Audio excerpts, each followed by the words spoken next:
Welcome to Kanishka IAS academy. Priority sector lending.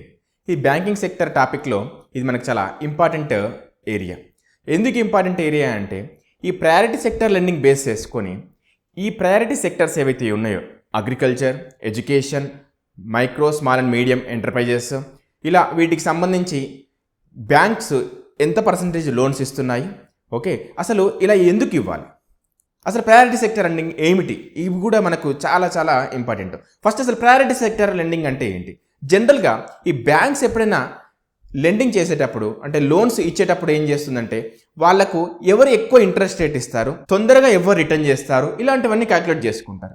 జనరల్గా ఈ sectors like agriculture, లేకపోతే MSMEs కానివ్వండి, లేకపోతే ఎడ్యుకేషన్ కానివ్వండి, వీటికి సంబంధించిన లోన్స్ కొంచెం డిలే అవుతుంటాయి.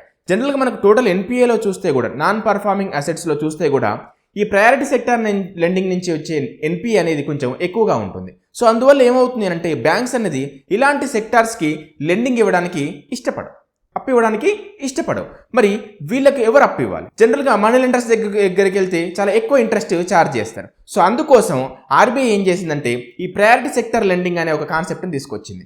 అయితే ఇది ఎప్పుడు వచ్చింది, ఎవరి ద్వారా వచ్చింది, ఏ కమిటీస్ రికమెండ్ చేసాయని కూడా మనకు చాలా ఇంపార్టెంట్. సో ఫస్ట్ ఇది గార్జిల్ కమిటీ జనరల్గా రికమెండ్ చేసింది, ఇలాంటి ఒకటి ఉండాలి అని చెప్పేసి ప్రపోజ్ చేసింది. తర్వాత ఘోష్ కమిటీ దీన్ని బలపరచడం ద్వారా, వాటి రికమెండేషన్స్ ద్వారా బలపరచడం ద్వారా ఏం చేసిందంటే గవర్నమెంట్ ఈ ప్రయారిటీ సెక్టర్ లెండింగ్ని తీసుకొచ్చింది.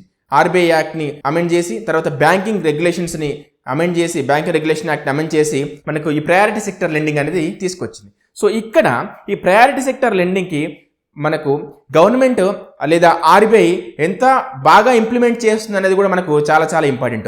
నిజంగా ప్రయారిటీ సెక్టర్ లెండింగ్ ప్రాపర్గా ఇంప్లిమెంట్ అవుతుందా అనేది కూడా ఒక ఇంపార్టెంట్ థింగ్ ఇక్కడ. ఫర్ ఎగ్జాంపుల్ ఈ జనరల్ బ్యాంకింగ్లో, మామూలుగా కమర్షియల్ బ్యాంకింగ్స్లో కానివ్వండి, లేకపోతే పబ్లిక్ సెక్టర్ బ్యాంక్స్లో కానివ్వండి, ఇక్కడ మనకు ప్రయారిటీ సెక్టర్ లెండింగ్ పర్సంటేజ్ అనేది మినిమం 40% వరకు ఉండాలని చెప్పేసి కూడా కొన్ని రూల్స్ చెప్తున్నాయి.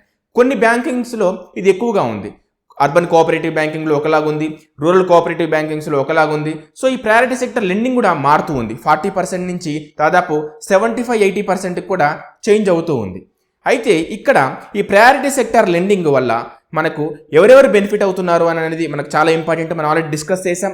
అగ్రికల్చర్ కానివ్వండి, ఎడ్యుకేషన్ కానివ్వండి, లేకపోతే ఎంఎస్ఎంఈ సెక్టర్స్ కానివ్వండి, ఈ సెక్టర్స్ చాలా ఎక్కువ బెనిఫిట్ అవుతాయి. ఇవి ఎందుకు అంటే వీళ్ళు ఇంట్రెస్ట్ రేట్ పే చేయడంలో కానీ, రిటర్న్స్ తొందరగా పే చేయడంలో కానీ చాలా డిలే అవుతూ ఉంటాయి. ఇవి కార్పొరేట్ సెక్టార్స్తోని కాంపీట్ అవ్వలేవు. సో ఇక్కడ మనం చూస్తే ఈ సెక్టార్స్ బెనిఫిట్ అవ్వడంతో పాటు ఈ ప్రయారిటీ సెక్టర్ లెండింగ్ వల్ల బ్యాంకింగ్స్కి ఏమైనా ఇబ్బందులు ఉన్నాయా, బ్యాంక్ సెక్టర్కి ఏమైనా ఇబ్బందులు ఉన్నాయా అనేది కూడా మనకు ఇంపార్టెంట్. ఇక్కడ చూస్తే మనకి టోటల్ ఎన్పిఏ చూస్తే, బ్యాంకింగ్ ఎన్పిఏ చూస్తే ప్రయారిటీ సెక్టర్ లెండింగ్ ఎన్పిఏ అనేది ఎక్కువగా ఉంటుంది.